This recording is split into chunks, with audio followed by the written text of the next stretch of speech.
Hello மக்களே, இந்த வாரத்தில் பணப்பொட்டி டாஸ்க் தான் வந்து நடைபெற போகுது. அது மட்டும் இல்லாமல் ஆல்ரெடி எவிக்டாகி வெளியே போன எக்ஸ் கண்டஸ்டண்ட்டுங்க எல்லாருமே வீட்டுக்குள்ளே வந்து வராங்க. இந்த ரவுண்டுக்கு பேர் செலப்ரேஷன் ரவுண்ட் அப்படின்னு வந்து சொல்லுவாங்க. ஸோ இந்த செலப்ரேஷன் ரவுண்ட் அப்படின்னு வந்து சில எபிசோடுகளில் சில சீசன்களில் நல்லா இருக்கும், ஓகேங்களா? ஆனால் பல சீசன்களில் பழைய கதைகள்லாம் முடிக்கிறதுக்காகவே இந்த செலப்ரேஷன் ரவுண்ட் வந்து நடத்தப்படும்னா பார்த்துக்கோங்களேன். ஏன்னா பழைய கண்டஸ்டண்ட்டுங்கெல்லாம் வச்சுட்டு இருக்கக்கூடிய வெஞ்சன்ஸு வெளியே போய் அவங்கள பற்றி வேற ஒரு ஆட்கள் வந்து என்னெல்லாம் பேசியிருக்காங்க அப்படிங்கிறதெல்லாம் வந்து பார்த்திங்க அப்படின்னா பார்த்து தெரிஞ்சு அதுக்கப்புறம் உள்ளர வருவாங்க. உள்ளர வந்து கிளின்னு வந்து கிழிப்பாங்க. அப்படிப்பட்ட ஒரு சம்பவம் இந்த சீசனில் நடக்கிறதுக்கான வாய்ப்புகள் வந்து இருக்குது. ஏன் அப்படின்னு பார்த்தீங்கன்னா, இப்போ தான் ரீசன்ட் டைமில் பார்வதிக்கும் கமருதீனுக்கும் ரெட் கார்டு கொடுத்து வெளியே அனுப்பிச்சிருக்காங்க. அதில் நிறைய பேர் வந்து பார்த்திங்கன்னா அக்ரி பண்ணாலும் நிறைய பேர் வந்து பார்த்திங்க அப்படின்னா டிஸ்அக்ரி வந்து பண்ணியிருக்காங்க, ஓகேவா? இந்த மாதிரி கொடுத்துருக்க கூடாது, இதெல்லாம் வந்து ஆரம்பத்திலே தடுத்து நிறுத்திருந்துருக்கணும். அது மட்டும் இல்லாமல் இதுக்கு முன்னாடி பல பேர் இதை விட மோசமாக வந்து பண்ணியிருக்காங்க. அவங்களுக்கெல்லாம் நீங்கள் ரெட் கார்டு கொடுக்காம எங்களுக்கு மட்டும் ஏன் ரெட் கார்டு கொடுத்தீங்க அப்படின்னு சொல்லி விஜய் பார்வதியும் கேட்டிருக்காங்க. அண்ட் அவங்களுக்கு சப்போர்ட்டிவாக எக்ஸ் கண்டஸ்டண்ட்டுங்களும் கேட்டிருக்காங்க. ஸோ அதனால் அந்த எக்ஸ் கண்டஸ்டண்ட்டுங்க வீட்டுக்குள்ளே வரும் பொழுது கண்டிப்பாக இதை பற்றி ஒரு டாபிக் வந்துச்சு அப்படின்னு வச்சுக்கோங்களேன். அப்போ யார் யார் என்னென்ன பண்ணாங்கள், அதே போல் நம்ம சாண்ட்ரா அவர்கள் என்ன பண்ணாங்கள் அப்படிங்கிறதெல்லாம் வெளிப்படையால் தெரிய வரதுக்கான வாய்ப்புகள் வந்து இருக்குது, பார்ப்போம். ஆனால் அதுக்கு பிரேவான ஒரு மூமெண்ட் வந்து கிரியேட் ஆகணும். அண்ட் பிரேவான ஒரு ஆள் வந்து இருக்கணும். ஸோ அப்படிப்பட்ட ஒரு ஆளாக பார்க்கக்கூடியது யார் அப்படின்னு பார்த்தீங்கன்னா வியானா அவர்கள். வியானா அவர்கள் உள்ளர பிக்பாஸ் வீட்டுக்குள்ளே அதுவும் இந்த வாரத்தில் முதல் ஆளாக கால் எடுத்து உள்ளர வந்து வச்சுருக்காங்க. வியானா அவர்கள் தான் விஜய் பார்வதி மற்றும் கமருதீனுக்கு ஆதரவாக வீடியோவும் போட்டிருக்காங்க, போஸ்ட்டும் போட்டிருக்காங்க. ஸோ அப்படி வந்து போட்டதுனால கண்டிப்பாக இதை பற்றி பேசுகிறதுக்கான வாய்ப்புகள் வந்து இருக்குது. ஸோ அப்படி பேசுனாங்க அப்படின்னா மற்றவங்களாம் யாரெல்லாம் என்னெல்லாம் தப்பு பண்ணியிருக்கானுங்க, ஆனால் இவங்க பண்ணும்போது மட்டும் ஏன் இவ்வளோ தூரம் ரியாக்ஷன் வந்து நடந்தது அப்படிங்கிறத பற்றி நிறைய விஷயங்கள் வந்து வெளிவரதுக்கான வாய்ப்புகள் இருக்குது.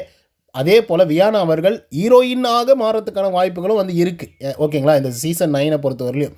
ஏன்னா இதுக்கு முன்னாடி ஒரு எக்ஸ்போசிங் கேம் வந்து பார்த்திங்கன்னா சீசன் 7 வந்து நடந்திருக்கும். பிரதீப் ஆண்டனிக்கு ரெட் கார்டு கொடுத்து வெளியே அனுப்பிச்சதுக்கப்புறம் ஒரு விளையாட்டை வந்து விளையாடிருப்பாங்க அர்ச்சனா அவர்களும் விசித்ரா அவர்களும், ஓகேங்களா? நாமினேஷன்ஸை பற்றி பேசக்கூடாது, அதே போல் எலிமினேட் ஆகி வெளியே போனவங்களை பற்றி பேசக்கூடாது. ஆனால் இவங்க 2 பேரும் நல்லா பேசி நாமினேஷன்லேயே போய் அந்த காரணத்தை சொல்லி மற்ற ஆட்கள்லாம் எக்ஸ்போஸ் பண்ணி பிரதீப் வந்து சேஃபான ஒரு ஆள் தான்டா, ஆனால் இவனுங்க இப்படி பண்ணிட்டானுங்க அப்படின்னு சொல்லி கிளின்னு கிழிச்சு ஒட்டுமொத்த பேரையும் பழி வாங்கினாங்க. அந்த மாதிரி ஏதாவது நடக்கிறதுக்கு வாய்ப்புகள் இருக்கும் அப்படின்ற மாதிரி தான் நமக்கு வந்து தோணுது. ஏன்னா இப்போது பார்வதி பண்ணது தப்பு தான், அதுக்கு ரெட் கார்டு கொடுத்தது சரி தான். கமருதீன் பண்ணது தப்பு தான், கமருதீனுக்கு ரெட் கார்டு கொடுத்ததும் சரி தான் அப்படின்னு மக்கள் அதை ஏற்றுக்கிட்டாங்க. ஆமாம், அவங்களுக்கு கொடுத்து தான் ஆகணும் அப்படின்னு சொல்லி எல்லோரும் ஒத்துக்கிட்டாங்க. ஆனால் சாண்ட்ராக்கா நடிக்கிறாங்கல்ல, அதை தான் மக்கள் வந்து ஏற்றுக்க மாட்டேங்கிறாங்க. எப்படி வந்து பார்வதிக்கு ரெட் கார்டு கொடுத்ததையும் கமருதீனுக்கு ரெட் கார்டு கொடுத்ததும் சரி அப்படின்னு சொல்லி மக்கள் சொல்கிறாங்களோ, ஏற்றுக்கொள்கிறார்களோ, அதே போல் போதுண்டா சாமி உங்கள் நடிப்பு போதும் அப்படின்னு சொல்லி சாண்ட்ராக்கா அவர்களையும் இப்போ தெரிக்க விட்டுட்ருக்காங்க. அவங்களுக்கு கொடுத்தது சரி தான், ஆனால் அதுக்காக சாண்ட்ரா பண்ணதெல்லாம் சரி அப்படின்னு சொல்ல மாட்டோம் அப்படின்ற மாதிரி மக்கள் வந்து இப்போ மைண்டை மாறியிருக்காங்க. ஸோ அதனால் என்ன வேணாலும் நடக்கலாம், பொறுத்திருந்து பார்ப்போம். ஸோ ஓகே மக்களே, இந்த பணப்பொட்டி டாஸ்க்கை பற்றி வந்து பேசுவோமா? பணப்பொட்டி டாஸ்க் லாஸ்ட் சீசனில் சூப்பராக வந்து பார்த்திங்க அப்படின்னா கண்டக்ட் பண்ணியிருந்தாங்க அப்படின்னு தான் வந்து சொல்லி ஆனோம். ஏன்னா படக்கு படக்கு படக்கு படக்கு அப்படின்னு சொல்லி 14வது வாரத்தில் இவ்வளோ ஹைப் ஏற்ற முடியுமா அப்படின்னு சொல்லி யோசிக்கிற அளவுக்கு வந்து பார்த்திங்க அப்படின்னா ஹைப் ஏற்றி வந்து விட்டுருந்தாங்க. என்னென்னா பிக்பாஸ் வீட்டை விட்டே வெளியே ஓடணும், வெளியே ஓடி போய் பொட்டி ஒரு 4 பொட்டியோ 3 பொட்டியோ வந்து வச்சுருப்பாங்க. அதை தேடி கண்டுபிடிச்சி அதை எடுத்துகிட்டு உள்ளர வரணும். அதுக்கு அவங்களுக்கு ஒரு குறிப்பிட்ட டைம் கொடுத்துருப்பாங்க. 30 வினாடிகள், 40 வினாடிகள், 45 வினாடிகள், இல்லை 1 நிமிடம் அப்படிங்கிற மாதிரி டிஸ்டன்ஸ்க்கு ஏற்ற மாதிரி சின்ன டாஸ்க் வந்து வச்சு வெளியே ஓடி போய் திரும்பி எடுத்துகிட்டு ஓடி வரணும், ஓகேவா? ஸோ அப்படிப்பட்ட ஒரு டாஸ்க் வந்து வச்சுருந்தாங்க. அதில் ஜாக்லின் அப்படிங்கிறவங்க வந்து பார்த்திங்கன்னா வெரி ஸ்ட்ராங்கான ஒரு கண்டஸ்டண்ட்டு. சொல்லப்போனால் ரன்னரப் ஆகிறதுக்கான வாய்ப்புகளும் வந்து இருந்தது. அவங்க வந்து பார்த்திங்க அப்படின்னா பொட்டி எடுக்கிறதுக்கு போய் பாவம் எவிக்ட் ஆகி வெளியே போயிட்டாங்க ஃப்ராக்ஷன் ஆஃப் செகண்ட்ஸில். அதே போல் சௌந்தர்யாவெல்லாம் வந்து பார்த்திங்க அப்படின்னா பொட்டி எடுக்காமலே பாதி வழியிலேயே ஓடி வந்துட்டாங்க. முத்துக்குமரன் அட்டகாசமாக விளையாடினார். அதே போல் விஷால் 5 லட்ச ரூபா வந்து ஜெயிச்சாப்பில், ஓகேவா? ஸோ இதில் என்ன ரொம்ப கஷ்டமான விஷயம் என்ன அப்படின்னு பார்த்தீங்கன்னா ப்ரைஸ் மணி வந்து இருக்கு இல்லையா, 50 லட்சம், அந்த 50 லட்சத்துலேருந்து குறைச்சிட்டாங்க முத்துக்குமரனுக்கு. அதுதான் ரொம்ப கொடூரமான ஒரு விஷயம். ஸோ இருந்தாலும் பரவாயில்ல, அந்த சீசனை நல்லா முடிச்சு விட்டாங்கன்னு வச்சுக்கோங்களேன், அந்த பணப்பொட்டி டாஸ்க்கு. பட் இந்த சீசனை பொறுத்த வரலையும் பணப்பொட்டி டாஸ்க் வந்து வைக்கப்பட்டிருக்கு. ஆனால் வீட்டுக்குள்ளே இருக்கிறது எத்தனை பேர்? 6 பேர் தான் வந்து இருக்காங்க. 9 பேரில் 3 பேரை வீட்டுக்கு அனுப்பிச்சிட்டாங்க. இந்த 6 பேரில் வந்து பார்த்திங்க அப்படின்னா அந்த எவிக்ஷன்ஸை வந்து பண்ண முடியாது இல்லையா? ஸோ அதனால் என்ன பண்ணியிருக்காங்க அப்படின்னா, இந்த பணப்பொட்டி டாஸ்க்கை கொஞ்சம் புதுசாக ட்ரை பண்ணலாம் அப்படின்னு சொல்லி ட்ரை பண்ணியிருக்காங்க. எப்படி ட்ரை பண்ணியிருக்காங்க? காருக்குள்ளே பணம் இருக்கும், உள்ளேயும் இருக்கும், மேலேயும் இருக்கும், எங்கே வேணாலும் இருக்கும். ஓகேவா? அவங்க ஒரு குறிப்பிட்ட டைம் வந்து கொடுப்பாங்க. அதே தான் வெளியே போய் பண்ணாங்க இல்லையா போன சீசனில், அதே மாதிரி உள்ளர பண்ணுறாங்க. ஆனால் பக்கமே இருக்குது, பணப்பொட்டிக்குள்ளே அந்த அந்த பணத்தை எடுத்துகிட்டு வந்து சேர்த்துடணும். ஓகேவா? பட் இதில் என்ன தெரியுமா பெரிய ட்விஸ்ட்டு? எவிக்ஷன்லாம் எதுவுமே கிடையாது. அதுதான் பெரிய ட்விஸ்ட்டே. ஸோ அந்த மாதிரி ஏதாவது ஒன்று வச்சுருந்தாங்க அப்படின்னா செம்ம சுவாரஸ்யமாக வந்துருந்துருக்கும். அங்கே இருக்கக்கூடிய 4 தண்டங்களில் ஒரு ஆள் வந்து வெளியே போயிருப்பாங்க. ஓகேவா? ஸோ இப்போ காருக்குள்ளே பணங்கள் வந்து நிரப்பப்பட்டிருக்கும். 3 லட்சம் ஃபஸ்ட்டு எடுத்தோடனே 3 லட்சம் வந்து வச்சுருக்காங்க. ஸோ அவங்களுக்கு தேவையான பணத்தை அவங்க தான் சம்பாதிக்கணும் அப்படின்றது தான் இதோடைய கான்செப்டே. அவங்களுக்கு ஒரு குறிப்பிட்ட டைம் இருக்கும், 30 வினாடிகளோ இல்லை 1 நிமிடமோ இல்லை 1.5 நிமிடங்களோ வந்து இருக்கும். அந்த பணத்தை எடுத்துகிட்டு வந்து பொட்டியில் எவ்வளோ தூரம் எடுத்துகிட்டு வந்து சேர்த்துறாங்களோ அவ்வளோ தூரம் எடுத்துகிட்டு வந்து சேர்த்தலாம். ஓகேவா? ஸோ அந்த மாதிரி இந்த வாரம் முழுக்க வந்து இருக்கும். எப்போ ஒன்ஸ் அந்த பணப்பொட்டியை யாராவது ஒரு ஆள் வந்து எடுக்கிறாங்க அப்படின்னா அவ்வளோதான், அந்த பணப்பொட்டி டாஸ்க் வந்து முடிஞ்சிடும். பணப்பொட்டி அதுக்கப்புறம் வந்து பேசப்படாது. ஓகேவா? ஸோ இந்த மாதிரி அவங்களுக்கோ இல்லை மற்றவர்களுக்கோ கூட அவங்க சம்பாரித்து கொடுக்கலாம். இப்போ சபரநாதனும் அரோராவும் வந்து போயிருக்காங்க ஃபஸ்ட்டு டேவே, போயிட்டு எடுத்துகிட்டு வந்திருக்காங்க. அரோரா எடுத்துகிட்டு வந்துட்டாங்க வேகமாக எனக்கு தெரிஞ்சு. சபரி எடுத்துகிட்டு வந்தாரா இல்லையா அப்படின்றத நம்ம பொறுத்திருந்து தான் பார்க்கணும். ஸோ இவங்க எவ்வளோ பணம் வந்து வச்சுருக்காங்க அப்படின்றத பார்க்கணும். அதே போல் முன்னாடியெல்லாம் வந்து பார்த்திங்க அப்படின்னா 2 லட்ச ரூபாயில் ஸ்டார்ட் பண்ணுவாங்க, இல்லை 1 லட்சத்தில் ஸ்டார்ட் பண்ணுவாங்க, இல்லை 3 லட்சத்தில் ஸ்டார்ட் பண்ணி 5 லட்சம், 7 லட்சம், 9 லட்சம், 11 லட்சம், 12 லட்சம், 13 லட்சம், 13,50,000, 14 லட்சம் அப்படின்னு சொல்லி கொஞ்சம் கொஞ்சமாக பணத்தை வந்து ஏற்றுவாங்க. எனக்கு தெரிஞ்ச அதிகபட்சமாக பணப்பொட்டியை தூக்கிட்டு போனது யார் தெரியுமா? பூர்ணிமா ரவி. ஓகேங்களா? சீசன் 7ல் பூர்ணிமா அப்படின்றவங்க தான் 16 லட்சத்தோடு வந்து வெளியே போன ஒரு ஆள். ஓகேவா? ஸோ அவ்வளோ பணத்தை வந்து பார்த்திங்க அப்படின்னா எடுத்துகிட்டு போனாங்க. செம்ம ஸ்மார்ட்டாக வந்து மூவ் பண்ணாங்க. கடைசி நாளில் தான் தொட்டாங்க அந்த பணப்பொட்டியவே, மற்றவங்க யாருமே வந்து தொடவே இல்லை. ஓகேவா?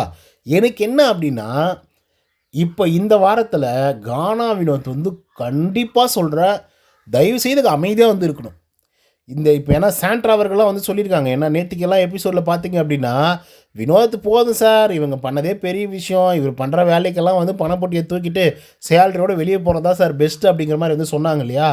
ஸோ இதை ஏதாவது மண்டியில் போட்டு குழப்பி, இதெல்லாம் ஏதாவது மண்டியில் போட்டு குழப்பி ஏதாவது தப்பான முடிவை எடுத்து பணத்தை எடுக்கலாம் அப்படிங்கிற ஒரு முடிவு எடுத்துட்டாரு அப்படின்னு வச்சுக்கோங்களேன். ஏன்னா அப்படியெல்லாம் பேசி தள்ளப்படுவாங்க மக்களே. ஏன்னா அவங்க டைட்டில் வின் பண்ண போகிறாங்க, இல்லை ஒரு நல்ல ஆதரவு இருக்குது, வினோத் பேசும்போது பயங்கரமாக கைத்தட்டல் வருது. ஸோ அப்படின்னா இவங்க வந்து விளையாடணும்ல. சாண்ட்ராக்கெல்லாம் எப்படி ஒரு விளையாட்டை விளையாடி 2 பேரை வெளியே அனுப்பிச்சாங்க. ஸோ அந்த மாதிரி ஏதாவது ஒன்று பண்ணிட்டாங்கன்னு வச்சுக்கோங்க, நம்ம அண்ணன் ஏதாவது அமைதியாக இல்லாமல் போய் கையை வச்சு சும்மா விளையாட்டு வாக்கில் ஐயோ சார் நீங்கள் வேணால் பார்த்துக்கோங்க சார், நான் தூக்கலை சார் அப்படின்னு சொல்லி கூட சொல்லுவாப்புல. மனசு கொஞ்சம் அந்த மாதிரி ஆள் தான்.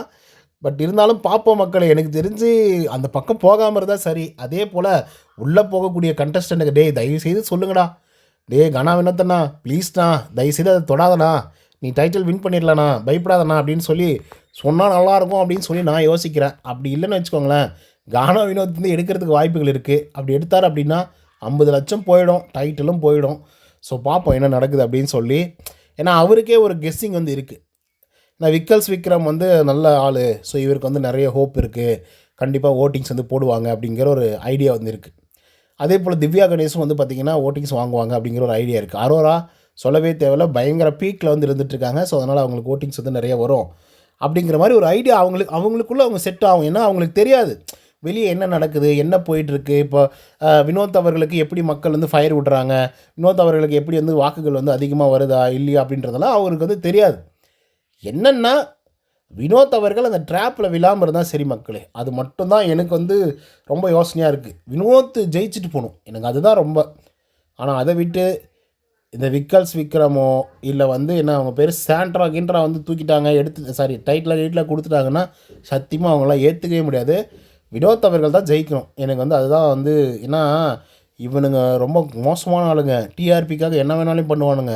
ஓகேவா? ஸோ நீங்கள் போய் உள்ளர போய் சொல்லுங்கள் அப்படின்னு கூட வந்து சொல்லலாம் மக்களே. சொல்லுங்கள், கொஞ்சம் உசுப்பேற்றி விடுங்க பணம் எடுக்கிறதுக்காக அப்படின்ற மாதிரி கூட சொல்லலாம். அந்த விதத்தில் வினோத் அவர்கள் வந்து எடுத்தாங்கன்னு வச்சுக்கோங்க, அவ்வளோதான், முடிச்சுடுவாங்க கதையை. எனக்கு என்னென்னா சபரி கூட கொடுத்துருங்கண்ணா டைட்டில். இந்த அரோராவுக்கோ இல்லை விக்ரமுக்கோ அதே போல் இந்த திவ்யா கணேஷ்கோ இவங்களுக்கெல்லாம் கொடுத்தாங்கன்னா அது தகுதியே இல்லாத ஒரு கப் அப்படின்னு தான் நான் நினைப்பேன். ஏன்னா விக்ரமும் வக்கரம் தான், அது எந்த விதமான மாற்று கருத்துமே இல்லை. திவ்யா கணேஷ் வந்து பேசுவாங்க தான், கரெக்டு தான், தப்பு கிடையாது. ஆனால் அவங்களுடைய தப்பை என்றைக்கும் அவங்க உணர்ந்ததே கிடையாது. அண்ட் அந்த வீட்டுக்குள்ளே வந்து பெருசாக எதுவும் பண்ணவும் இல்லை இந்த கேமுக்காக. சாண்ட்ராவெல்லாம் நடிப்புக்காக வேணால் அந்த டைட்டிலை வந்து கொடுக்கலாம், ஓகேங்களா.